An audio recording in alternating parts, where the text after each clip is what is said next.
Alright, brothers. Good evening. Welcome.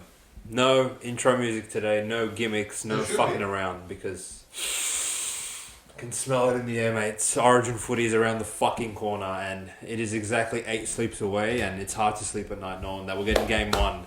Is it? And Cameron McInnes is going to run out there in a Blues jersey. I mean, it's really, I'm questioning my allegiance, but luckily on the BackYourself Podcast, we have an allegiance only to our subscribers and our wallets, and we don't give a fuck if New South Wales or Queensland win as long as we win on the punt, and that's what really matters at the end of the day. But my partner in crime is a little bit more emotionally invested than I am, and thank God for that, because some of those Blues selections, if this was back in my heyday where I actually gave a shit about these results, I would like truly be knocking on Madge's doorstep and being like, mate, You're only wake knocking on up. the doorstep? With my pitchfork, of course. Oh, of course, yeah, okay. But what better way to introduce Christopher, the New South Wales spokesman, than that way? How are you, Chris? Very well. Are you keen? I'm, of course, keen for Origin. I mean, the 3 biggest games, maybe 4 once you get like one of the 4, including the grand final. But as per usual, New South Wales selections are just... Yeah, anyway. So the start of the preview today will be going through Origin for a good while. And then we'll go through the round 13 games. And then there is a few interesting games actually in round 13 with all the outs. So, I think, like, even considering all the Origin players that are out, it is actually quite an interesting round. Yeah. And round 13 presents an opportunity for the punters where if you can get in front of the player movement, knowing who the fuck's going to be selected in the Origin team. Apparently, people sleep 48 hours after the Origin lineups are announced and don't actually react to the club games in time. So, for those of you on BackYourself Premium, you're on plus 2.5 on the Eels, who are now -2. You're on -12.5 on the Roosters, who are now -19 as of the time of recording. Yeah, they just went to 20. I can confirm that. And you are also on... that's it, I think. I don't think there's something. I feel like there's one more. Well, Knights. Knights, you're on Knights -1.5, who are -5 and could close at -10 because the orchestrator is back, guys.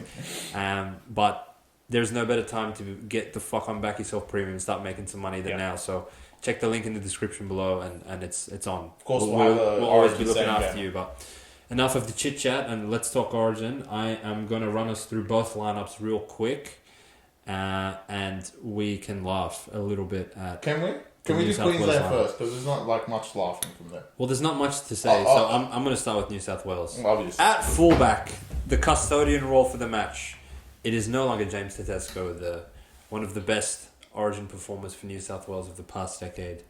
The man that infamously won us Game 3 a few years ago. I can still see it, guys. Blake Ferguson down the touchline. He looks inside and who is there? It's James Tedesco. Oh, we finally fucking got one over them, Chris. No, it's not him. It's Dylan Edwards.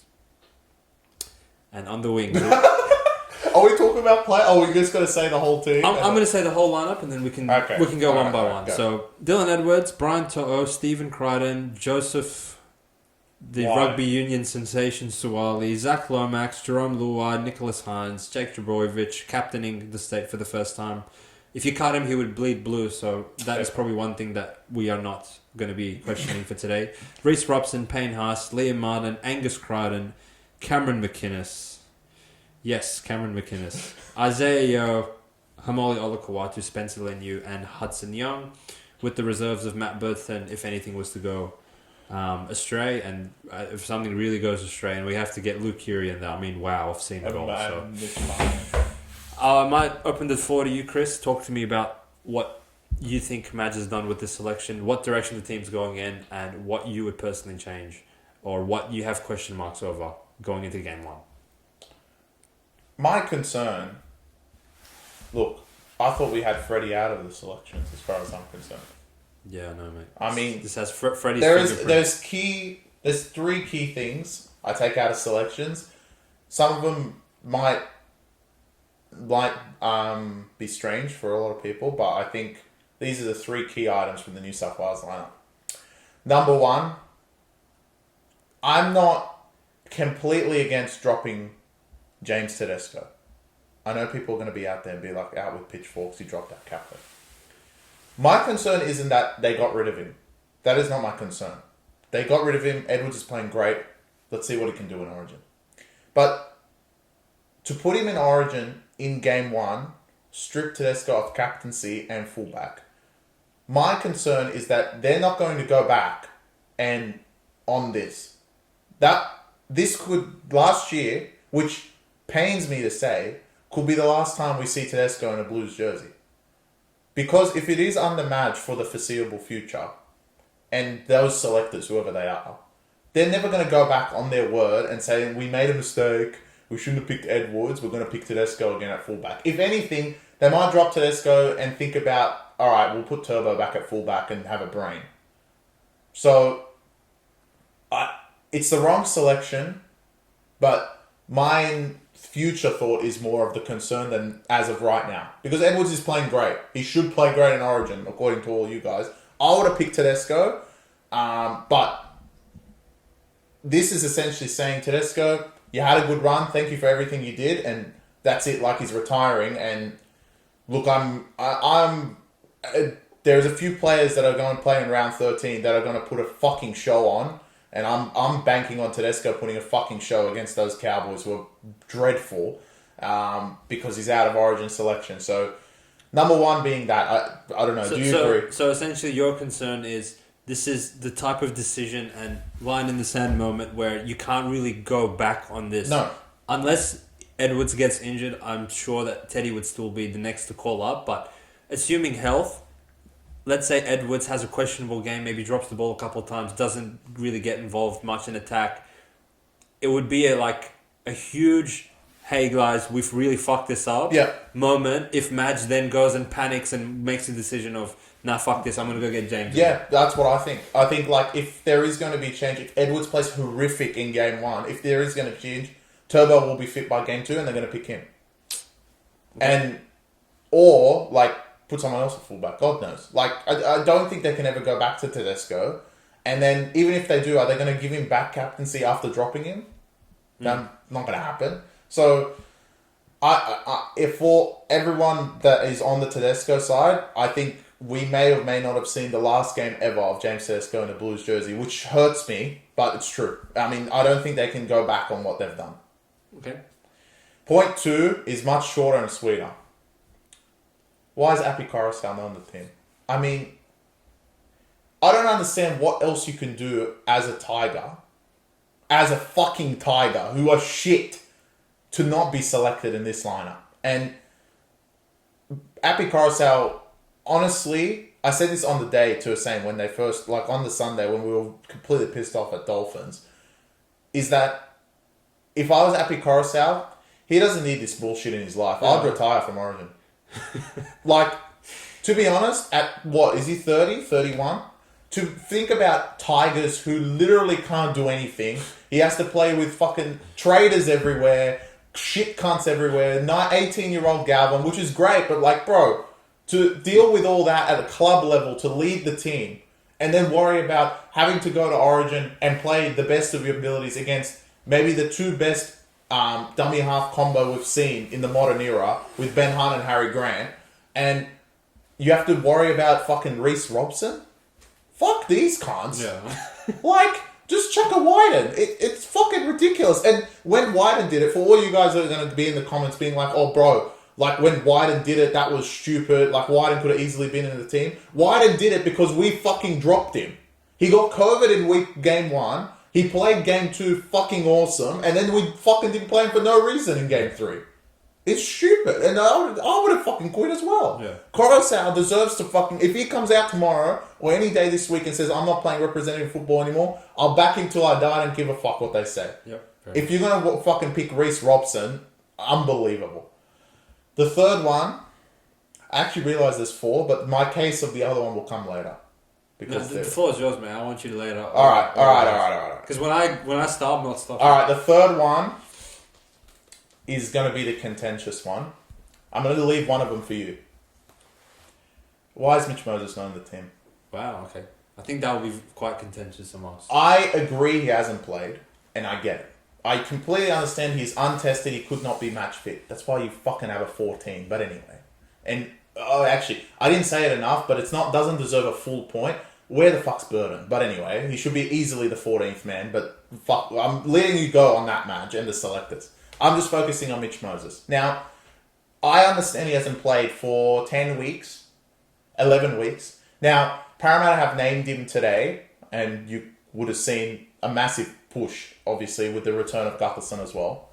But Parramatta play on Thursday night, and they don't. And Origin obviously is next Wednesday from when we're recording this, so they has an extra 6 days. Now, Mitch Moses not being in the team is, in my book, basically saying, Hines, go out there and do whatever the fuck you want. We don't really care.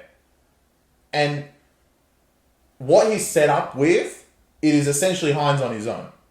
He doesn't even... I understand Luai is great, and he's been there before. And he's actually played pretty well in Origin. But he can't even lead Penrith 90% of the time. And he did well against Sharks, but 1 week ago when they played Warriors, it was non-existent. And he has to lead a whole state. And really, if Luai has a shit game, everyone knows he's fucking garbage anyway. So, everyone's going to be like, let's drop Luai. Okay, all good. It's fine. Edwards, like I mentioned, that was my first point. If Edwards has a stinker, I don't think they drop him anyway because they're going to give him another chance. And Reece Robson, seriously, everyone knows Madge made a mistake. So, really, the blame of the spine is going to all go on Hines. And they're essentially putting a line through him. And this is my ultimate point, is that Hines has it all to do, I guess have all to gain if he plays a fucking superb game, but for game one of a series that we play at home, and this is essentially a must-win when we have to play a closing game in Queensland, they have put so much pressure on Nicho Hines, and he is probably more more injured than Mitch Moses is right now. He, in the last 3 games, has played 1 and maybe 20 minutes after he got the concussion, and they said it was calf, but obviously he was probably concussed, couldn't be bothered bringing him on after they were down 22-0. But in the last 3 games, he's played less than 50% of them. He's probably more healthy than Mitch. He's probably less healthy than Mitch is right now. And on top of that, hasn't played Origin at halfback ever. Played maybe 10 minutes at centre, which everyone will be notoriously remember his fucking tackle against Munster. Was it a tackle? Well, it wasn't a tackle. It was a missed tackle. And now he has to go lead a whole state on his back to win an Origin game at home. They're deserved underdogs. And look, I feel sorry for Hines. Truly. This is almost criminal of what they've done to him. It's ridiculous. And I hope he has an absolute blinder and we win by some miracle for my heart. But if I use my brain, there's 3 mistakes, if not 4, within this lineup. There could be more. We'll leave it to the same for the rest. But there is. I just think to put Hines there is basically saying, go out, do whatever. We're going to fucking drop you game 2 anyway. So you essentially had 3 or 4 takeaway points. Yeah. I might have 10. I know you will. But I think I've put it down to 3. Also the Burton one. I'll go quick fire and I'll rattle them off. So we're not sitting here till 4 a.m. But number 1, Dylan Edwards getting picked. First of all, he's not that guy. Okay. Right. Well, I didn't say that. It's people truly overestimate how good Edwards is because of how much success the Panthers have had. But this is literally a team that wins 85% of their games when Cleary doesn't play. So it's not like fucking Edwards is carrying them. They can all manage to get by without 1 or 2 of the spine missing, and he just happens to be there 90% of the time. There's literally no area of the fullback position that Edwards excels over Teddy. He's not better than him defensively. Positionally, you could argue maybe. Meters-wise, sure. It's an Origin game, though. No one, if Teddy gets 200 meters and Edwards gets 250, no one gives a fuck. And Edwards has never been the tune into the backline kind of fullback because he hasn't had to be playing for Penrith. And not 80% of the tries they score, he's not even fucking involved in actually making a pass or doing anything. So now you have an inexperienced half pairing with fucking Reece Robson pulling the strings from dummy half, and you don't even have the decency to fucking pick a ball playing fullback because you're going to need that to get some points on the board in this game. So while I wish him success, I would love to see him do great. I think it's disrespectful to James Tedesco with the legacy he's left behind in a Blues jumper to drop him. And some would argue, and shout out to you, Chris Chris, for going head-to-head with me today, but to argue that it would always be disrespectful of dropping him and you have to do it at some point. Look, if Tedesco was playing shit, then yeah, you have me. Edwards has been in great form for a very long time. It is what it is. But Tedesco, I don't know if any of you can't watch the Raiders game on the weekend. He literally tore their fucking asshole apart for 80 minutes. And he looked pretty good to me when they went to Suncorp and turkey slapped the Broncos as well. We heard all about that. So yeah, so it's not like Teddy's out of form. And look, form's temporary, class is permanent. And Teddy has proven that he's one of the all-time great fullbacks. And you don't just throw him to the wayside. Not for fucking Dylan Edwards. If they dropped him for Turbo or something like that, then alright, I'm listening. But for Dylan Edwards, I wish you well, but I look, personally, I don't see it. Now, second of all, I forgot a point in my second point about BackYourself. I was just going to say, for all the shit cunts out there that worry about chemistry and not killing Reece Robson, Appy Coruscant played for Penrith. Yeah. You've picked 2 other Penrith players in your spine. Let alone the rest of the fucking team. Yeah, and we have no other Cowboys And you just fucking put in a Cowboy. Yeah, so... Dumbass. Second of all, and this one, like, truly rattled me, but to see, like, Cameron McInnes starting for our state, like, wow. Has there been a more mid player ever selected in Origin? I really, like, struggled to sleep at night with this. But he didn't start, right? He played, like, 15 minutes. So talk to me about, like... Why? What our selection panel thinks, where when you have Cam Murray, you bring him off the bench for Isaiah Yeo. And now that you don't have Cam Murray, you bring Isaiah Yeo off the bench for Cameron McInnes. I mean, it literally just doesn't make any fucking sense. Everybody knows McInnes is not the caliber of player as Cam Murray, of Isaiah Yeo, let alone fucking Cameron Murray. But now all of a sudden, because Sharks have won 9 games, Madge legit went to PointsBet, watched them lose 40-0, and he's like, yeah, I need McInnes in there. He doesn't provide anything besides toughness and grit. And sure, having a few of those players in an Origin game is great, but, I mean, wow. McInnes, wow, I've seen it all now. Starting, sure. He might have started there. Next point... I don't know, like, how many fucking times this has to happen for the coaches to actually understand the significance and the value of this. And again, Queensland have schooled us in this category because, not to talk too much of their team list until we actually get to them, but they have Selwyn Cobbo on the bench, and that's for a reason. I don't know if they have amnesia, but Game 2 when Turbo goes down in the 5th minute and you fucking playing Damien Cook in the centres and end up losing 36-6. Do you, like, not pay attention to these things? To not have Matt Burton on the spot of 14, if anything fucks up in the game, if your 5'8" goes down, you slot Matt Burton in. If your centre goes down, you slot Matt Burton in. If nothing bad happens for once in our fucking life, then you just throw him in the middle of the field. He's a big body, he can take some hit-ups, he can make some tackles for 15-20 minutes. He won't do what Nico Hines did and not tackle Munster in that situation. He actually would have tackled him, he would have done his job because he's not in unfamiliar territory there. He's played in those positions. But instead we want to go with fucking 10 forwards like it's 2005. Like, wake up! That's to me one of the most criminal things that Madge has done, and it just doesn't make any sense to me. Fourth, and just this doesn't actually matter to anything, but just out of principle, like to take Luke Keary into camp. I mean, just have some fucking respect for yourselves. Like, that's all I'm going to say about that. But now, I must say, top to bottom, looking at the New South Wales lineup, it's probably the least intimidating side in terms of strike weapons I can remember probably for 10 or 15 years. I think, like, to some of the greats that have worn the jersey, and Jared Hayne, and even Josh Dugan back in the day when he was a fucking, just a raw talent, Latrell Mitchell, Turbo, like, these players, ball in hand, would get any team shaking in their boots. And now when I look top to bottom, Joseph Suwali, Critter, Lomax.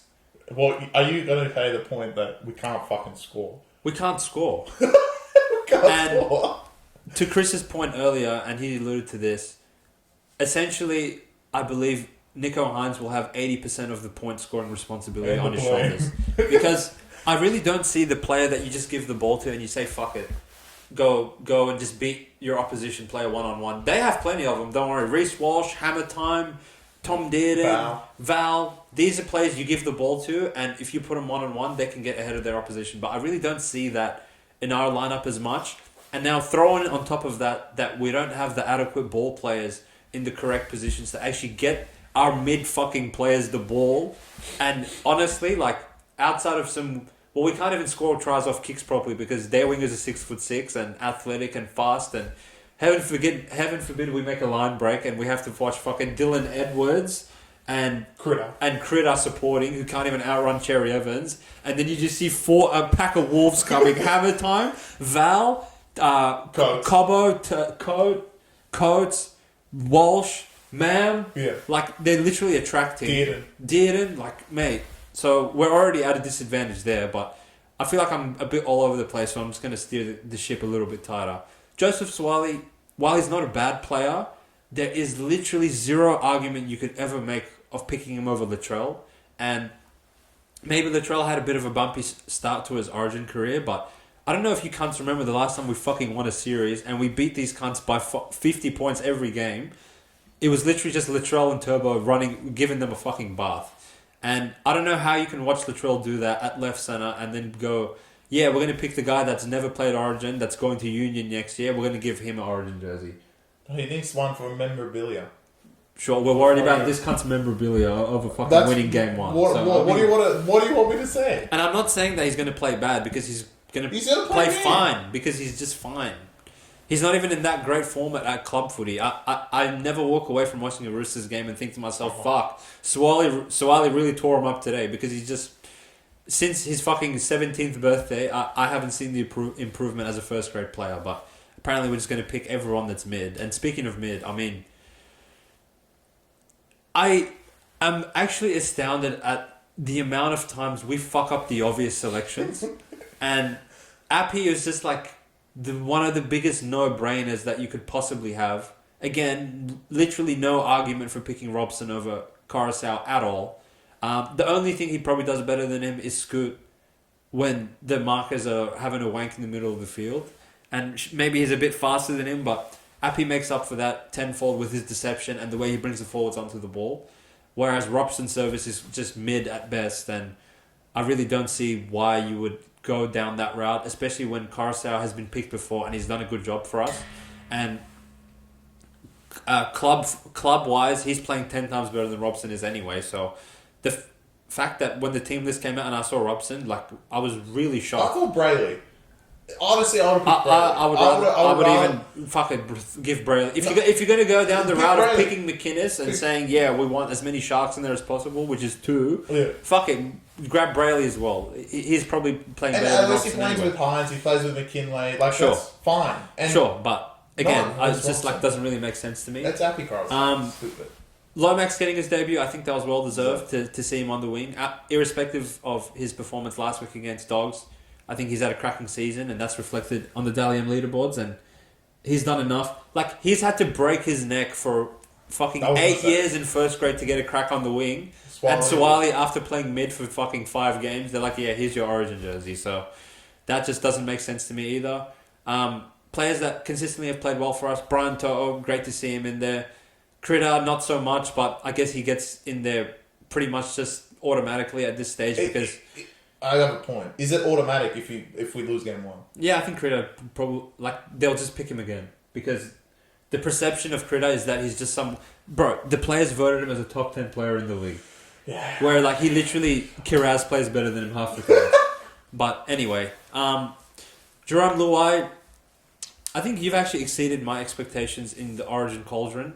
I don't think many see him as an all-time great talent or elite half in the competition, but to be honest, and this is going to be quite controversial, he's honestly outplayed better than Cleary has when they actually get picked together 90% of the times. So I had no issues with going Hines and Luai. Chris's argument for Mitch being healthier than him, sure, but then there's the match fitness and the fact that Mitch hasn't played for 3 months and blah blah blah. So I think Nico obviously is our best option with Cleary down, and to be honest, I would love to see Cleary and Nico both get picked. I think you have dynamic, game managing, everything that you would need in a halves combination between the two of them. Cleary and Mitch. Cleary and Mitch you can make an argument for as well, but now that Cleary's down, I think Nico and Luai was the best half selection, but I would have really loved to see Carousel with them and not Robson, because I'm actually scared that we might end the night with fucking 0 points on the board. For our forward pack, it's the same. Knocking on the wood that Liam Martin's healthy, because we would need him in a starting role. I think, like, even though a few of the Penrith boys generally underperform for us, he's probably the one, along with To'o, that consistently have bled for the jersey, and it would be a shame to see him go down injured. But again, I don't know, like, in what capacity you would watch Olakau'atu play week in, week out and not start him. Like, it's just... Well, they have Angus Crichton. Angus Crichton... No, wait, Angus Crichton and Swaliti have played better for Roosters than James. Yeah, sure. Apparently. Angus Crichton literally 4 weeks ago wasn't even in the fucking Roosters team at all. And he played 2 good games, and now he's starting. And Olakau'atu, after being literally the best back row in the competition along with Kickout for the whole season, has to come off the bench. We're probably the type of cunts that will play him for like 10 minutes as well. Be like, yeah, impact, bro. He's gonna we're down 20. He's going to play through the middle so we can score.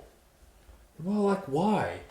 It's just like a lot of these selections really just don't make sense to me. And I mean, Hudson, like,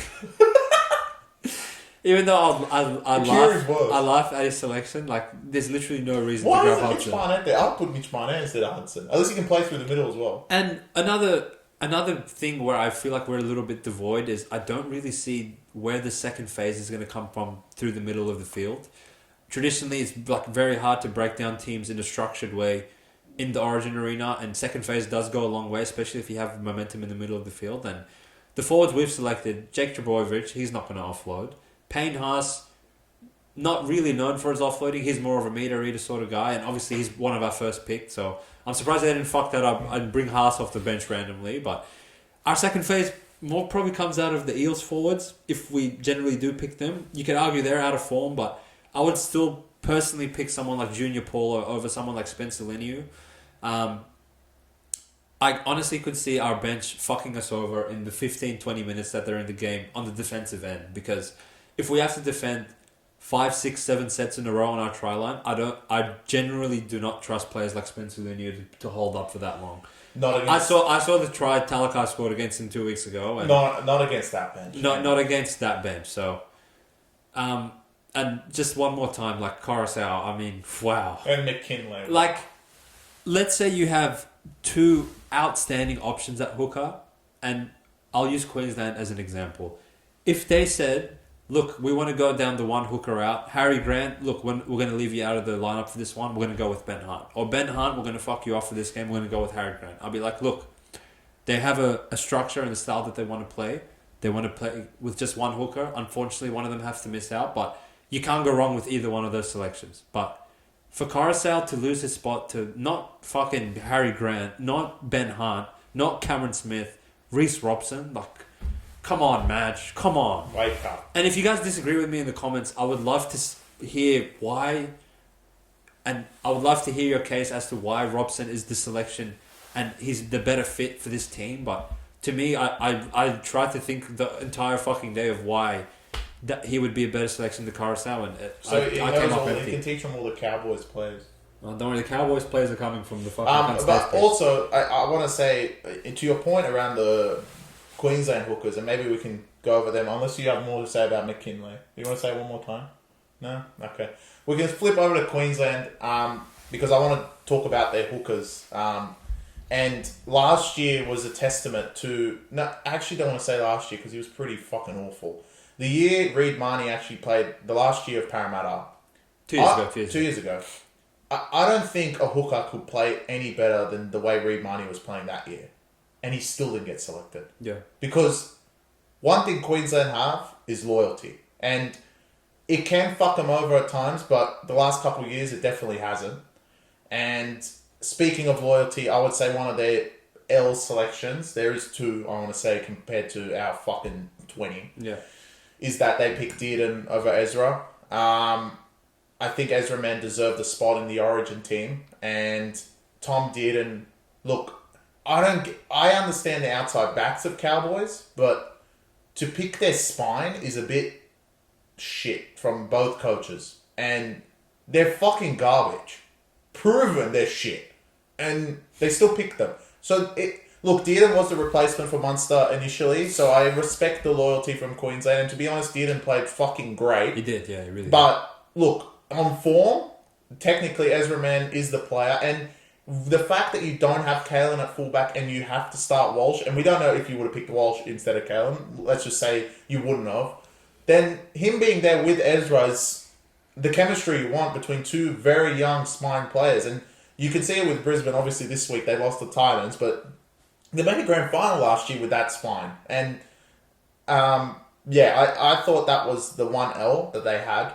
The other L is, well, in terms of loyalty, there is one other talking point. Obviously, Talangi starting wing instead of Cobbo. That is, I think, more of a loyalty thing than anything else. Talangi was fantastic at wing when he was playing last year. Great defensively, and they step it up, the Cowboys. Him and Val Holmes are going to tear us apart, as they always do. But you can probably see where we're going with the lineups. But the other big talking point, obviously, David Fifita not starting and not in the squad at all for Queensland, which was the biggest shock of their lineup. When we had 20, it didn't really matter. It felt like an aftermath tremor. But they started Sua over him and don't actually have David Fifita at all in the squad, which is very interesting because I think David Fifita has been brilliant for the Titans this year. And again, Cowboys' superiority, to be honest, they must be fucking getting paid to put him into the team. Has Nanai been that great that you need to put Nanai in? Sua has been great. Sua hasn't played Origin either. And it seems a bit strange to keep David out, which is... Do these coaches... I don't want to say about Billy Slater because, my God, he has a lot of strike players. But David Fifita is a strike player on the edge. And to bring him on for someone... Like, when we're going to bring on Ola Kawatu is... Like for like. I mean, is there a split between those two? You could even argue David, how good he is at second row. So, look, I didn't understand that selection from Billy Slater, but overall, I don't really have much to say other than they're going to fucking kill us. I'm going to go through the Queensland lineup real quick for those of you that, for whatever reason, have not seen it yet. So, we're going Reece Walsh, Xavier Coates, Val Holmes, Hammer Time, Taulagi, Dearden, Cherry Evans, Ruben Cotter, Ben Hunt starting. So again, I think I would expect that to be the case on game day where once fatigue is built in the game, then they bring Harry Grant on and they let Ben Hunt do a lot of the grunt work early, which has worked for them in the past. My hand is shaking. Lindsay Collins, Jaden Suard, Jeremiah Nanai, Pat Carrigan, Harry Grant, Mo Fodawaker, Jermaine Hopgood, who gets his debut. Oh, well, for last Congratulations, year, mate. Congratulations. And Selwyn Cobbo with Felice Kafusi, 18th man, and Piakura and Ezra Mam in the squad, probably more so in a developmental way. So, straight away, the backline does stick out to me as the backline that did murder us last year. And Reece Walsh tuning into the backline is truly a scary sight. And he has a lot of talent with him at Brisbane, but to have even more talent around him in terms of having Hammer Time and Val, which Hammer Time, I want to say he got the Wally Lewis medal last year for best on ground, and me and Chris actually went and watched the highlights of last year's all three games, and Hammer Time just stood out in all of them. The way he can just blink and he's through your fucking defensive line and he's putting the ball down in your try line is actually truly scary. And to think that he was just rotting away in the Cowboys system and coming on for 10 minutes a game off the bench, and now he's probably one of the elite fullbacks of the league who can actually slot in at centre and look like one of the best on ground in the Origin arena is like really fucked up. So fair play to him. The Tom Dearden selection, I knew was coming because I understand the way Queensland think, and they're not going to go away from what's worked in the past. And that game 3 where Munster got ruled out, New South Wales went to -6.5, and everyone was laughing at the Queensland line for bringing... like, Tom Dearden has established himself since then as a great half in the league. At the time he was picked, he was fucking nothing, and he came in and actually beat the shit out of us. So I'm not surprised that they went that direction, but I will say I do agree with Chris that Ezra Mam, at this point of both of their careers, is in better form, is the better player, is the better defensive player, which is saying a lot because Dearden's actually a great defender as well. Has more pace, runs the ball just as well, if not he's no slouch with the ball in hand either, but I would say ball playing wise, Dearden does tend to take on the line probably a little bit too much at times, where with the quality of players outside him, I think Ezra could be a little bit more destructive in that way. But I think we're splitting hairs at that point when we're arguing between the two of them. It's not really going to win or lose you the game by any stretch of the imagination. David Fifita, look, while I don't want to question Slater because he's coached circles around us for 2 years in a row now, I think like that one is really a mistake. And I'm not really buying the argument of, Dave's not really doing the dirty work on the field or he's not as invested. You picked him when he was way shitter at those things like multiple years ago, and he's actually developed so much as a player since then. And for Titans, like, he's legit their best player week in, week out. And as a New South Wales man, like, I would be shaking 10 times more at the sight of David Fifita coming at my try line than Jaden Su'A. Not to say Su'A doesn't deserve a spot at all in the 17. I wouldn't have minded seeing him come off the bench because he has been in fantastic form as well. But to not have David in the team, that like really screams something to me that maybe it is happening deeper in the background of maybe his backflip has gotten in the way of him fucking being selected or some shit. I don't know, but as far as form goes and talent and everything, David should be one of the first picked. But fair play to them. Picking Hopgood off the bench, I think is actually a good selection by them. He's been probably one of Para's best forwards the last 2 years, and even though their pack's been fucking piss weak this year, which Chris reiterated in the review of the last round, Hopgood plays fucking outstanding every week, and he's one that is willing to initiate second phase. And if you're gonna successfully do that against New South Wales with the pace that's coming onto the ball from the second phase, like that can actually create a lot of havoc in the middle of the field, and that's really what your bench is all about and what they need to accomplish for you. So, Hopgood selection I think could be like something to keep your eye on in terms of a big impact off the bench. Do you see any deficiencies in this Queensland team, Chris? Other than they actually took a light on us, in my opinion. Yeah. And I without David, I was like, okay. And then I re-looked at that bench, and I was like, when these pricks come on, we're fucked. And the bench is just not even close. You think so? Fuck me. I mean, Harry Grant. The title of the video could be Havoc Through the Middle. Wow. I can just see one or two offloads Harry Grant or Ben Hunt getting the ball. And my God, we're going to get killed. Yeah, I know. And the pace through the middle, look, Walsh is, I don't want to say elite at backing up, but he doesn't even need to be. He's so fucking fast. He's so fast. And to be honest, he might not even be the one that's there.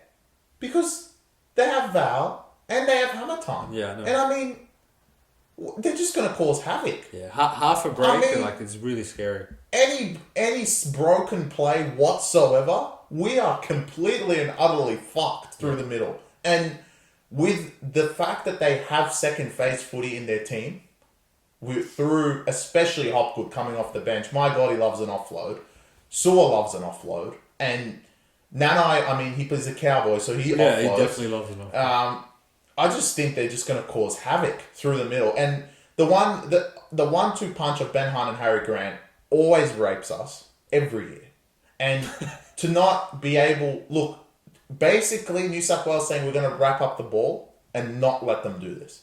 Because I think that's the chance they've taken in this lineup. Defensively, not let them offload the ball. And because we're not going to fucking offload, so don't let them do it. But I still think they're able to. And if they're able to, the speed and the deception through the middle of Harry Grant, Ben Hunt, out to Dearden, out to Holmes, out to Coates, or Talangi. I don't know who's going to be on the side. I guess it's Talangi. Just seems like it's going to be an absolute ambush. And the bookies agreed to have a game one at New South Wales and put New South Wales underdogs, I think, is correctly put by the bookmakers. I think Queensland have got this in the bag. And Madge may have put a team together that would do it defensively, and I'm not thinking the fact that maybe Queensland will run away with it. I don't think they need to, because the points that we're going to have is going to be... We won't score 0. Really hard to come by. I mean... Like, if I told you we scored 20 points, would you be shocked? Yeah. Yeah, me too. I think we're more likely to score 4 than 20. Yeah, we are.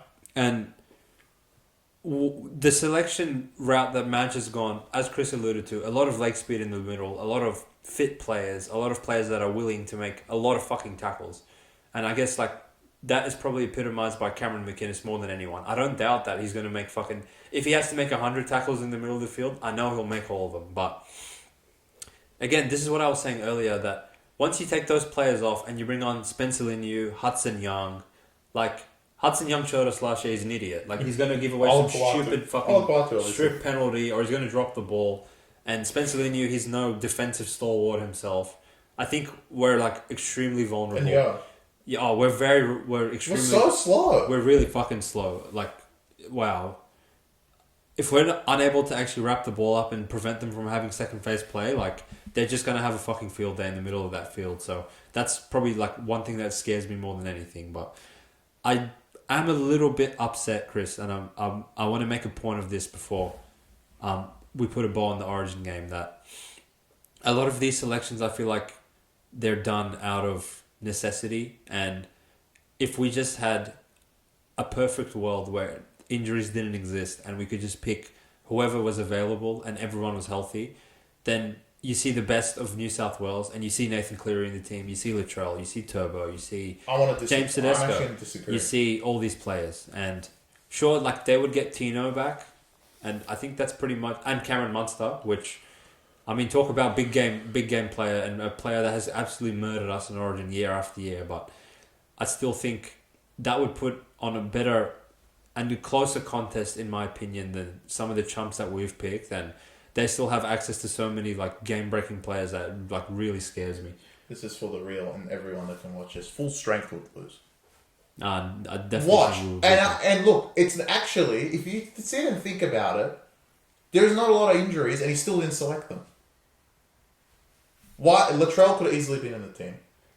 Look, Latrell's if it's based on selections off injury, there's no Cleary. Yeah. There's no Cam Murray. Yeah. That's half our team. There's no Turbo. There's no Turbo. There's half our team. There's 3 players. Who else isn't in the team that's not injured? Well, Latrell was more of a... This cunt got fucking suspended for 4 weeks. Yeah, but your point is, if full strength versus full strength, we have many players that should be in the team, i.e. Appy Coruscant, that when we say full strength, he's in the team. Yeah, yeah. Homoli Olakawatu, full strength means he's starting in the team. And if these are selections, we are not guaranteed when Murray comes back that they're going to select him. If McKinley has a fucking gun game, makes 70 tackles and we lose by 10... you can't not pick Cam Murray. Well, how are we supposed to know? I mean, he might not pick him again. And if you look at their end, if they had Munster and Tino, we would get fucking killed. Yeah, I know. But and it's not even a show. And on top of that, we're not taking the fact. Look, we're probably splitting hairs by saying either Kalen or Walsh. But I'm actually more scared if Kalen's in the fucking team, because I know he's not going to do anything as dumb as what Walsh does and make errors and stuff. Kalen is locked in, and those 3, no matter what, maybe Kalen would be questionable, would be selected in the team. And if they added that.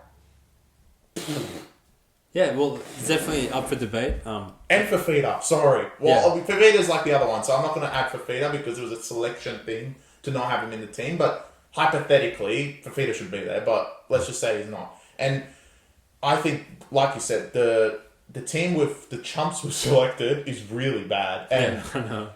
Look, Madge has gone there, all right, we're going to keep him to 20 points and we're going to fight and get 22. And I don't think we can get that 22, and that's the problem. And I'm more scared of them getting like 20, 30, and we're not going to be able to chase that down. No, I agree. I don't see the points in us, especially if Queensland jump out to an early lead.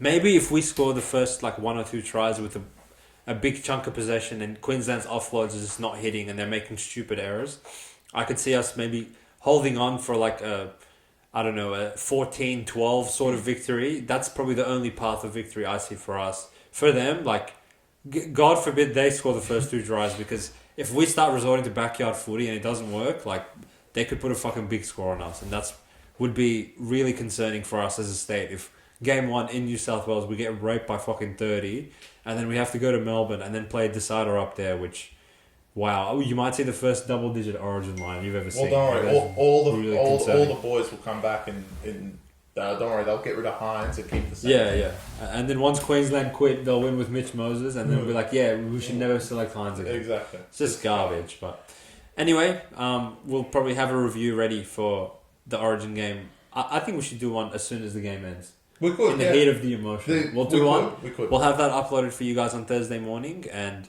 we'll also have a round preview sent out before the Origin game. Obviously before the Origin game. So it'll be business as usual as far as that goes. But we still have a round of footy to break down here, Chris.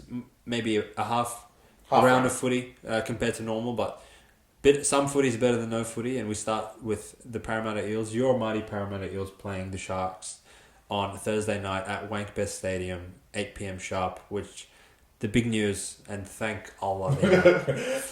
Mitch Moses, Clinton Gutherson, both back in the lineup where they belong. And the King has come out and said, look, don't put a line through us for the season. We're still a chance of playing finals footy. And there's certain players that when they come out and say shit like this, you scoff at and you think, shut your mouth, because no one gives a shit about what... they're just not going to back it up anyway. But King is one of those players where I feel like he has the sort of character, and as the captain of the club has the ability to galvanise the troops. And actually, if they can string a couple of wins together, you could see them in the mix at the very least, as opposed to being fucking 3-11. Yeah. So I don't think I think they've won 27% of their games so far. They're not that bad, but realistically, a win here sets them up for at least the chance of playing finals footy.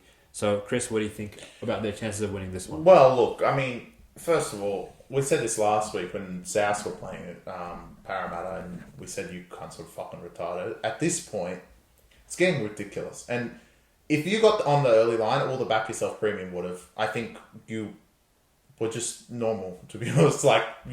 There were I think there was tweets pretty much saying that they're going to play, and I think everyone in the public kind of knew they were going to play, and now there's people taking them at -2. Yeah. And all right, we get it. And last week you guys didn't want to take -1 against South without Cody Walker, which is one extreme to another. But look, if Parramatta are not going to do it down, it's never going to happen.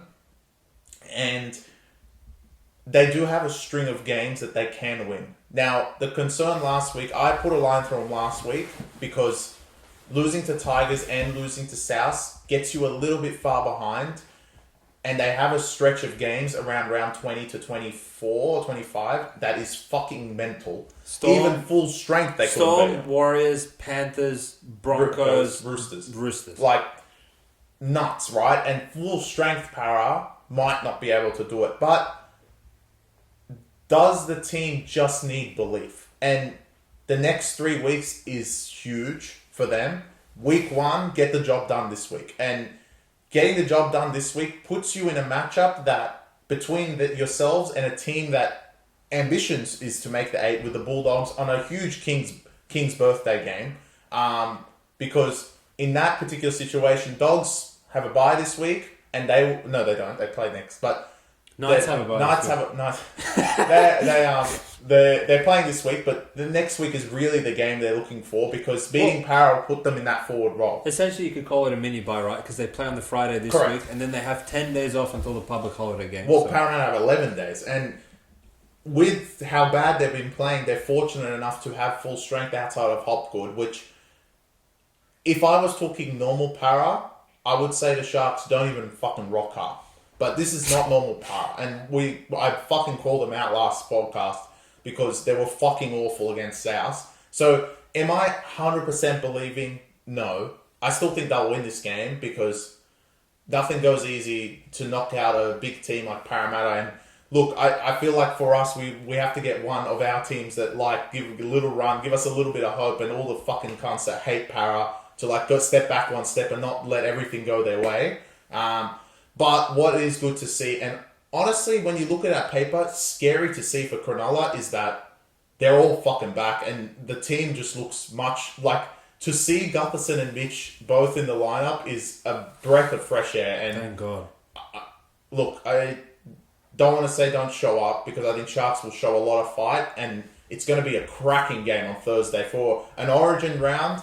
It's going to be a cracker, but I mentioned it earlier, and look, I think he should be in the team. I think Mitch is going to go out there and have an absolute show and put an exhibition on. And look, I think the Origin selectors are going to sit there and be like, fuck. That's pretty much it. Fair enough. Interesting, mate. Look, we did our work early. We gave Para out plus points as opposed to now negative. If you want to take him, you have to lay a couple. And with the margins of victory in the sport, it's very common that games will go down to 1, 2, 3 points, and approaching 4. There was a point where Para were actually plus 6.5, but I think it was a bit more so up in the air whether these cunts were going to play at that point. So we didn't want to send that out. But once we sort of got the inkling of they're both going to play, I think plus 2 was a great bet, and I'm happy to take that. But now we're at the point where they're almost like $1.65. I mean, wow, okay, they have not really shown. Essentially, you're just trying to predict how big of the impact that these two guys will have on the lineup. And if you're gonna argue that they're gonna make the whole team play better and they're gonna galvanize everyone, because that's really the only explanation you could have for taking -2. Paris forwards playing better than they have in the last couple of weeks. Because don't get me wrong, Mitch Moses and Clint Gutherson, they're not front rowers, they're not back rowers, they're not locks. So this is more or less the same forward pack they fucking made a grand final with. Maybe take away Papali and add one other guy, but it's really not that different. So there's no excuse for them to be getting raped by fucking Kaloa Matangi and the South's halfback, which I saw it all last week and I still haven't recovered. But essentially, it's a do or die game for Para at this stage, and Chris pretty much alluded to everything in Para's direction. So I'm going to go down the Sharks route, and I have been saying this for about 3 or 4 weeks that winning streak theory is a thing in punting circles and in sport. And when you're flying high, it's easy to just be smoking teams and playing out your skin and fuck it, we'll go to Amy Park without Hines and we'll beat them on effort, and then we'll go and play Roosters. We'll concede 30, but we'll put 38 points on the board and we'll beat them as well. But once you get humbled and you come back to earth and the balloon pops on you, conventionally you would think that it's easy for them to get the desire to get back in their winning ways and fire up and blah blah blah the following week. That applies to champion sides and great sides. And if this was Penrith or something, I'd be like, yeah, okay, they're going to bounce back and they're going to kill whoever they play the week after. But I'm not sure we can put Sharks in that category of team that we can just expect they're just going to flip a switch after getting killed, not losing a narrow one or a heartbreaker, after getting absolutely fucking hammered, 42-0 on your home turf, to all of a sudden, 7 days later, pack it up. Sorry, not 7 days. 5 days later, pack it all up from PointsBet, go to Bank West in a hostile environment where the building's going to be popping because these two guys are back, and expect to go and beat Para minus Hines and McInnes. I think it's a bit of an ask. So I think they will put up a fight and they'll hang in the game for a little while, but I think Para get them quite comfortably in the end. And I don't know if my understanding is wrong or right. I'm pretty sure after they lost the Tigers, they played Raiders. The first time. And went down 18-0. They actually started very poorly, went down 18-0. Luckily, they were playing Raiders. They can't afford that again. No, definitely not. If you got 18 points down against Parramatta, you're giving them way too much belief and they'll run away with it. And they actually didn't play well that day, but again, Hines was outstanding and brought them all the way back to score unanswered 36 points, which won them the game. Look, I don't know if that will happen again, but Parramatta and the Sharks looking to bounce back for sure. Does Parramatta have the better strength? And to say a side that's 15th versus first, who has the better team, and you have to lean Parramatta with the return of Gutherson and Moses. So a very exciting game on Thursday, and I can't wait for that one. I know you can't wait for a later game in the round. Yeah, but just to put a bow on that one, Chris, do you feel like the minus 2.5 points is fair at the moment for Parasite? I mean, I don't think there's anyone out there that's good. Like, will there be pushback at 2.5? I think there is today. Yeah. But on game day, I don't think there will be. And I think it's more of a case no one wants to get in front of them. I completely disagree with you. I actually feel like it's going to go back to pick them. Majority of punters saw Para play last week and they don't give a fuck that Mitch Moses and Gutho are coming back, because you get 13 plus by Souths, and now conveniently you're playing the team that's number one on the ladder And a lot of the way that people see punting and picking games is they're not looking at, oh yeah, this guy's worth this many points and this guy helps the team in this way. They look at, oh, Sharks are first and Para are 15th and they just lost 13 plus the Souths. Sharks are obviously better than them. Why? But they lost 42-0. So everyone's looking at that as well. But they also have the recent memory of, oh, they've killed Melbourne and they've killed Roosters. This was the one blip on the radar. Whereas if you've been backing Para blindly for 9 rounds, you've won one game, which was the Cowboys game. Of course. And last week, I guess, was the blip, but are they actually... You could argue, what I just realised is your 5-day turnaround. You could argue they're fucking tired. They've looked fucking tired in the Panthers game, though. They've played Melbourne on the road, Roosters on the road in Magic Round, come back home, played Penrith, who didn't give them a fucking inch. To play this particular game, it's the wrong time for Gutherson and Mitch to come back. Yeah, absolutely. And Cronulla must be like, bro, we just played everyone, and now we're playing a 15th seeded team, and they're not actually 15th. They're top 8. But I agree, the casual punter will look at it first versus 15th. What the fuck is why they're getting 2 points? Yeah. And that is fine, but I think it might stay at 2. Maybe go to 1. I think it'll probably get a little bit closer. I think $1.65 is a bit short. I agree. For a team coming 15th, and they haven't shown fucking anything. But look, I know the punters believe, and obviously I want to believe because I like them, is that the big return of these two is worth 18 or 20 points, what you were saying last week. So is it going to be worth 18 or 20? We'll see with the return. Not to talk about this game for 5 hours, but it's probably the marquee game of the round. It is a lot of pressure to put on 2 blokes that have been out for a long time. Mitch has been out for 3 months. Gutho legit couldn't walk and had fluid drained out of his knee. Now all of a sudden to play the 1 seed in the sport and just expect to flip a switch for the entire team, like... It might take them a little bit of time to get their rhythm and everything, but unfortunately, the way Paris season's played out for them, they don't have time. They don't have a fucking second to waste, and they need to perform immediately. So we'll monitor that one, see how they play on the Thursday. And my prediction of them making the 8 is at $20 at the moment, and I'm still believing. I feel like you're going to be sprinkling a bit of money on. I feel like it's there. And look, in a public game on Thursday with not many games this round and seeing Power of Sharks, a lot of footy fans are going to be watching this. And if they do win this game on Thursday, I don't expect it to be $20 anywhere close to that. It could go all the way down to 10 very easily. I agree. Knowing the fact they beat the 1 seed and that everyone would realise how big Moses and Gutherson are if they're going to go beat the 1 seed just like that. And like... It will scare the rest of the league, and obviously the next game will be just as big. I think the beauty of this game is we'll leave this game having learned a lot about both teams. Of course. Both in the immediate future and going forward for the rest of the season. So yeah. What I won't be doing is probably learning a lot about the next 2 teams. And Dogs just don't show up to Newcastle. Wow. There's no point. Wow. You cannot with a straight face. And I want to shout out Chris Chris and I want to shout out Matt as well, a loyal listener to the pod, mate. I'm sorry. The orchestrator back with Sexton, you just can't do it. Without Kickout. Yeah, without Kickout. Like, obviously the news broke this morning. Kickout out for 46 weeks. Not 46 weeks. 4 to 6 weeks. With a fractured index finger or something. I didn't see that actually happen on the field in the Dragons game. Maybe he just toughed it out because, they really needed him out there in the last 10 minutes. To offload. To make sure the Dragons get put in the fucking dirt where they belong.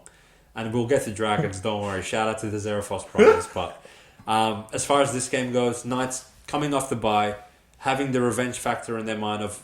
I mean, everyone that listens to us knows the last time these 2 pricks played, how Knights played, with Kalen.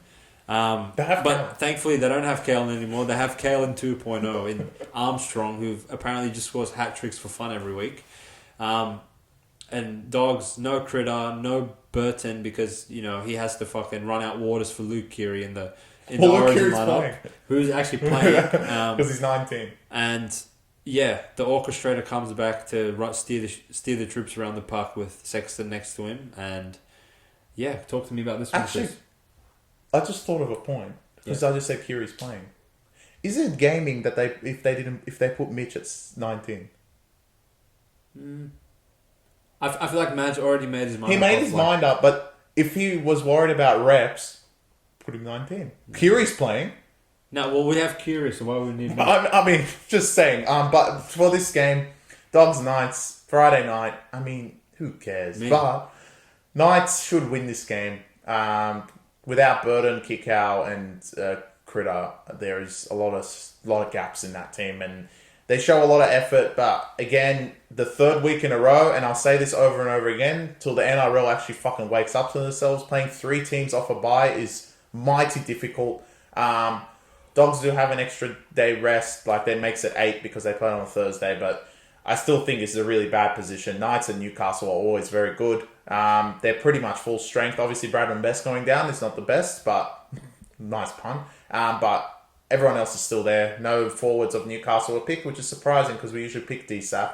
But they're all there, and yeah, I don't see the Dogs showing too much. They're going to show fight, but eventually the Knights are just going to run them over. I definitely see Dogs showing fight, and I'm not really questioning that, but I don't see how they would execute Well, they have Hutchison through the middle of the field. I guess a lot of the pressure probably falls on Marnie, who hasn't done shit since his entire fucking tenure at the Bulldogs, and the backline actually still does look competent because Adokar doesn't get picked. Obviously, Kiraz is in good form. Tracy retains his spot at fullback, and they bring in Blake Wilson, who's very competent on the wing. You don't really lose too much with him coming in the side, but Sherry's been in great form as well. That'll be a good matchup to watch him go against Gagai, but I think Knights... The Pack's... I mean, they do have Cogger, though, so anything's possible. The Pack is very in the Knights' favour. They should have a definitive advantage in the middle of the field. Coming off a bye, having fresh legs, playing at home again. There is no fucking excuse to lose the Dogs again, you shit cunts. And I know I'm getting animated because Adam O'Brien, Wake up. the professor, his team is capable of anything. And sometimes it works out for them in a good way. A la when they beat Dolphins when everyone thought they were garbage, and sometimes it works out for them in a not so good way where they lose to Roosters with no players as 5-point favourites at home. So wake the fuck up. Don't fucking wank during your bye week like half these other teams do, and get it together. This is a really important game. You're somehow in the 8 after starting the year 1-4, which goes to show a lot about the other teams in this competition. Dogs already raped the shit out of you once. Yeah, wake Have up. some fucking respect for yourselves and beat them and keep the ball rolling and move on to next week where you have a game that you're definitely not going to win in playing Melbourne off a bye, but we'll get to that next week. Get to that next week. On to the first game on Saturday. Shout out to the Zarafos brothers. And brothers is a very good theme for this game because the Couchmans are in and the Fianas are in, Chris. Talk to me. Help me. I can't be on camera. Help me, bro. I mean, to be 9-point underdogs to that Penrith team with 2 forwards. I need to pull the phone out again because like 1 or 2 changes I can memorize, but the whole team bringing in a whole fucking 3 different families into one team, like I gotta look at the lineups here, brother. Penrith are Penrith, and no, they're not Penrith. It's Dane Laurie, Taruva, Tango, Alamotti. They're still gonna Jesse McLean. They're still gonna kill dragons. Jesse McLean, Jack Cole. Who do they have? Look, this is Penrith in a nutshell. Moses Leota, Mitch Kenny, James Fisher Harris, Scott Sorensen. That's the team. That's it. And then you have Liam Henry, Lindsay Smith, Trent, who cares, Preston Ricky, Maverick Guy, and Tyrone Peachy's back. He wants to fucking make an Origin. I mean, 2 weeks but Dragons are honestly even worse. Do I even go through their lineup? Nah, because like Fide, Couchman. Okay, I'm going to do it real quick. Fide, Couchman, Marshke. Yes, you heard that right, Marshke. And Tom Eisenhuth did enough last week to get another go. And there's Murdoch Marcel. So they dropped Ravalawa, but they kept Eisenhuth. They were both in one FC. They should have both been dropped. I knew Ravalawa was bad. He dropped him. Alright, do your fucking analysis is fucking simple. I mean, 10's a lot. Penrith can't even score, but I mean, I actually think Penrith only need 2 tries. I'm struggling to think who's going to score on Dragons. Sloan. Literally. I mean, to lose your best 3 players is an understatement. To lose your only 3 players is what it actually is. Literally. And we know that Ben Hunt, by a wide margin, is leading the NRL in try assists, and that's for a good reason, because outside of him, they don't really possess that many players that can create for themselves in terms of try scoring situations, but oh wow, like how the fuck are they going to get on the board? 0. Wow, they could listen. Okay, I got it. offloads in the No, middle. I've got a good one. I've got a good one. Who do you think will score more? Dragons or New South Wales? Dragons. Nah, bro, what? No way! At least they're playing like mostly reserve grade players. Like, combination wise, who the fuck is that Penrith winger? And Dane Laurie obviously is no Edwards. They're not going to concede. I think I think Dragons can get 12 points up. So you're saying New South Wales won't get 12? Yeah. I think New South Wales are lucky to score 1 try. Wow. Well, realistically, if New South Wales score 3 tries, I'll be shocked. Whereas if Dragons score 3, I won't be shocked. You'd be giggling. I'll laugh. I'm really keen for this game. It's going to be fucking hilarious. Well, look, shout out the Zarafos brothers. I mean, I don't think you guys will win, but it might be close. Honestly, we don't know what Penrith's going to deliver. If Penrith go out there and defend like they usually do, you guys are fucked. You'll never score. I mean, but if they it is a New South Wales Cup mostly team, and obviously Penrith has this, I would say, in their calendar, knowing that they're going to have no players in this one. Like, even if Cleary...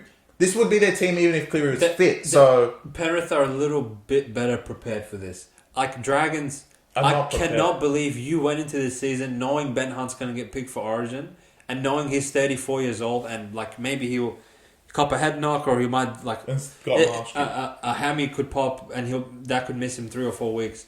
And you cunts with a straight face are going to run out there with Marshke at starting halfback in the NRL game. Wake up. I mean, what, you would rather Sullivan?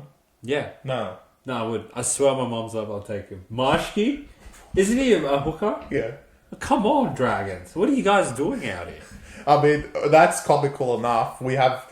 Maybe not as much as a comical game, but there are... Oh, it's comical. No, they're really Raiders of fucking war. Dolphins play... There's no upset alert on the Duress this week. Oh, can I have upset alert? No. Dragons or Raiders. I refuse to ruin my thing on Raiders or if you want to... Only upset alert if you want to pick Cowboys and they win outright. Nah, I'm good, bro. Yeah, then fuck you. I'm not doing miracle alert. So, Dolphins play the Raiders in a who gives a fuck game. But Trey Fuller's back, which means they'll cover any line. Raiders have lost. Trey Fuller's back. But they do have I would, from the bottom of my heart, say, who cares? But Sasagi's back. That doesn't mean anything. You mean something to use. Unless I have upset alert, I don't Look, this might be the first game of the season. I don't want to talk about it. I don't give a fuck. I mean, Dolphins should go home and win. If they lose, what was the point of winning all those games? No, it's already was the point because they lost to fucking Warriors. So who cares about them? Okay, so they're just a nothing. I would say Dolphins' punishment for losing the Warriors. I'm not going to talk about them for 4 weeks. Fuck these cunts. But Raiders, I can talk about Raiders all day. Like they're the best. They're really bad. I mean, Joe Papali'i returns and they're 4-point underdogs without Kafusi and Hammer time. Well, so a lot of people actually feel like this lunch not short enough. Really? Some are campaigning for 6.5, which I don't think. Well, Trey Fuller's in, so I mean, what do I know? I mean, they still have Herbie Farnworth. They still have their spine outside of Hammer, which he didn't play for 4 weeks. They're back in Queensland, which, shout out to you, Barnesy, if you're watching. A lot of people made the point that Dolphins generally don't perform well outside of Queensland. And conveniently. Once they took the show to New Zealand, they put a stinker in. So and I don't think Wayne... Look, the one thing about Wayne is not... They both had stinkers, so I expect this to be fucking unders. I mean... The way Raiders played that afternoon against Roosters was horrific. It was really bad, especially And Dolphins to lose that game is horrific. So, look, if you don't want to think about anything, just take total points unders. Which I think this one's sitting at 48.5. That's a lot. I mean I think defense... To even think that Raiders are going to contribute to that total, unless Dolphins score 50, I really can't see that going over. So really? Might be one of the few games where Chris and I end up on a total as opposed to a line. Aside, because whoever you take in this game, I might just watch highlights. Truly, who cares? I don't know if I can watch this game. I can watch it. I love Raiders, bro. All right, on to the game that... Speaking of not watching. Fuck me. I mean, first of all, this game has got nothing to do with analysis. This is purely the punters need to wake up. Okay. I mean, the fact this was opened at 11, we knew Queensland... We knew... What my concern is that Queensland named the same fucking team. New South Wales named Reece Robson. and you motherfuckers leave this at 12. And today, they opened the lineups and see consecutively. If you want to see this, you can go through this right now. In sequence. Tom Chester, who chose a week to come back. Who's playing? Vilia. and Braden Burns. In sequence. Actually, I'll add one more this week. Jake Clifford. Wow. There's a 4 sequence of fucking idiots. Yeah. All in a row. The forward pack has been completely dismantled. Nanai, Robson, Cotter, all out. Wow, that's a lot. And for a team that's already playing garbage and Roosters have James Tedesco. Yeah. Because these fucks didn't pick him. And like I said, Kiri's playing, obviously. No, but they don't have Swally. Who cares? I mean, Swally, Collins, Crichton, and Leniu is a bit. That's actually decent. It's a decent amount, but it's not like their fucking forwards are going to do anything because they're just as depleted. And to start Jake Granville boys is really, really bad. Unless it's 2014. I mean, wow. I mean, now the line is 21 and a half. 21. Let's say it's 19 before this, but it's probably 20 and a half. Let's play a game. I'm just going to rattle off some questions and you give me the first thing that comes to your mind. What do you think the line would be if both teams were fully healthy in this game? 10. 10? Okay. So do you think suck. Do you think the 4 Roosters out and the 6 Cowboys outs equates to 10 points in Roosters' favour? Yeah. Why so? Because I feel like you're leaning towards yes, Roosters are losing their best players are all out. That's a quarter. These players, but they still have a lot to work with in Teddy, Kiri, Walker, Waria Hargreaves, Manu, Brandon Smith. Which actually just goes to show how fucking talented the Roosters are and why I scream at them when they lose stupid fucking games to Bulldogs and which other inbred did they lose to? I mean, they lost to Sharks. Sharks, obviously, for no reason. You should beat these cunts. The Sharks game, you had literally everyone. Manly, which that game pissed me off as well. But you still have so much to work with. And the fact that James is actually still playing this game, to put Chester on Joey Manu, wow. Todd Payton, come on. And on the other side of things, a team possessing 6 Origin players who already were garbage when all of them play, and you take 6 Origin players out of a fucking garbage team, and what does that equate to, ladies and gentlemen? The biggest line of the whole season. Which, I actually think it's still wrong. It should be 22. Wow. Bro. They're 4 converted tries worse. They beat Raiders by 22. This team's worse than Raiders. Yeah, this team's much worse than Raiders. Look, what are they really rocking up to Allianz with? Drinkwater, Townsend, Taumalolo off the bench, and Fini Fuiaki. Wow. Of 4 p.m. at Allianz. Yeah. Against probably an angry fucking Roosters team because they're going to fire and James is going to fucking light it up. Like I said, he's not going to be happy with him being stripped of captaincy. They are deficient in the forwards, losing key players, but forwards are expendable. But the talent of the Roosters backline is still there, and James, Sam Walker, Kiri, Brandon Smith, my God. I mean, 22 is right. Realistically, Roosters should 40 ball these cunts. Easy. Without even breaking a sweat. If they just don't do anything stupid and just play the right way, Cowboys will tap into submission in probably 20 minutes into this game. There's no excuse to not 13 plus these cunts, which, again, premium followers, all they need is 13 plus. If you're backing them now, you need 20 plus. So it's funny how these games pointlessly land on these sort of numbers where last week Cowboys go up 20-0. They end up winning by 14. If you waited too long, or if you were really sharp and you got Tigers plus the 14 right before kickoff, that's a winner. If you back him at any other point of the week, that's a loser, and vice versa. So that's what I'm saying. We knew what Queensland were going to dish up. And to be honest, the reaction was quite slow. I think on the Rooster side of things, maybe you expected James to get picked, and I feel like Leniu was probably a bit of a surprise selection. But again, he's and so was Suwali, right? So let's say Leniu and Suwali. But Leniu Suwali. No. So I'm saying when this opened at 11, we did it this was before the New South Wales team was picked. Once it was picked, it stayed at 12 for a really long time, and you could have deducted that, Tedesco is playing and we're getting 12. Well, yeah. And at that point, you knew Robson was in. Yeah.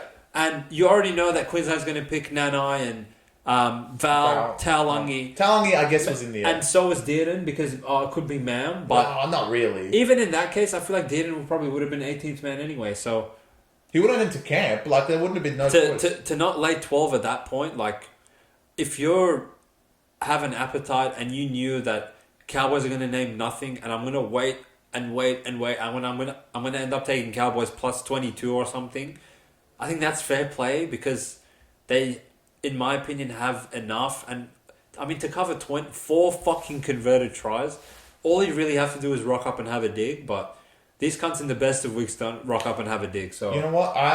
We should have screamed at the ones that didn't take Penrith. That was actually even worse. 2.5. I mean, because Lomax, as soon as he gets picked, okay, but you knew Ben Hunt's going to get picked. Yeah. I mean, Suat, sure. Okay, but who cares if he's there or not? I mean, it doesn't really matter. Well, I would actually argue that I would rather take Dragons plus 9 than Penrith minus 2 in this game. Nah, I'd take Penrith minus 2. Dragons suck, yeah. Dragons can't score. I mean, 1 try is 2 points. So, yeah, you can have it if you want. You want to just ideal that? I don't think you want I don't know. Like, Penrith literally have 4 players. Yeah. And they're laying almost 10. How many players do Dragons have? 4. Who? 2 Calstrans and 2 Fino. Alright, I think we're getting hysterical. Obviously, we're live screaming at some of you. Oh, fuck, I haven't done under duress. No, I'm telling you, we don't do under duress or... I'm doing under duress. Well, you already know... And I'm doing upset alert. No, you're not picking Raiders. You're not ruining my record on Raiders. Alright, we take a break from under duress and upset I mean, you know what? Fake under duress. These don't count. Under duress, obviously you're going to say Knights. Because they can't... I was going to say Power. Man, it has to be Knights. You put Power last week, you're going to fuck it over again with it. Yeah. Alright, Power on Knights, sure. And I'm going to Power and Knights. The thing is, I can't see one of these underdogs winning. Well, I mean, in this sport, they all win. No, genuinely. So, guys, if you want to make money, take Sharks into Dragons, into Raiders, into Dogs, and end the round with a bang. And into Titans for next week, whoever they're playing. Which they're actually favourites. Don't take them. No, Tigers. They're first. I mean, because... Yeah, I don't see... I think it's really... like. Alright. Or... Do I put fucking Queensland under us? I put New South Wales. I don't want to pick these cons. No, but they have... Should I put Madge under duress? I'm gonna do a special edition of under duress where I don't pick a team and I'm gonna put Madge under duress. Look, Madge, you've made some very questionable decisions. You've gone the route that probably not many predicted that you would go. You've selected a bunch of players to make their Origin debuts, and while there's a lot to gain for you in a similar way that Billy Slater gained from his first year coaching the Queensland team, where he had the conviction to drop Gagai, to drop Kalen Ponga, and to win those series convincingly. I think we all hold him in esteem of he's a great and elite coach. Madge, you can do that for yourself with the selections that you've made, but if you fuck this up, it's going to be hard to look Tedesco in the eye and tell him, look, I made a mistake picking Dylan Edwards. I need you back for game 2. It's going to be hard to look Carousel in the eye and say, I dropped you for fucking Reece Robson. Come back and save me in game 2. So, as far as I'm concerned, what you've picked with, you have to pick and stick with them. And me personally, I would not be sticking with these guys. So, Madge, I'm putting you under duress. If you guys stink it up in game 1 and get your ass beaten by Queensland on your home turf, knowing that game 2 is in Melbourne and game 2 is in the fucking cauldron of Suncorp Stadium, it's going to be a long series for you, and you're no better than Freddie in that case. So, Madge, you're under duress. Let's see how your team performs in game 1. Well said, mate. Well said. Thank you, my brother. I think it was a longer podcast today, obviously, with the Origin time, but hope you guys enjoy the games. We're going to have the review of this before Origin. Obviously, there shouldn't be too many changes in Origin. You know, Grant's ill, so whatever. I mean, and Madge split his head on the edge of a building block. He split his edge. He actually jumped in front of the ball to save McKinnon. I mean, so if there is any news, we'll obviously do it on Sunday night after the game, but there probably won't be. And then we'll have the review on the Tuesday before Origin again. So I think that's 24 hours before kickoff. So again, if there's any late changes, we'll report it. And then obviously after Origin, we'll have our one match, much shorter podcast. So there's a lot of content coming your way. We'll keep, obviously the ladder challenge stays the same with a few less games. This time, maybe we'll fucking win one. Obviously the last day was good for us, but every other day was fucking garbage. So we need to wake up. And yeah, that's pretty much it. And for all you guys on Back Yourself Premium, hope you guys are enjoying the service. Obviously, there's not much NBA anymore, so we're purely on footy.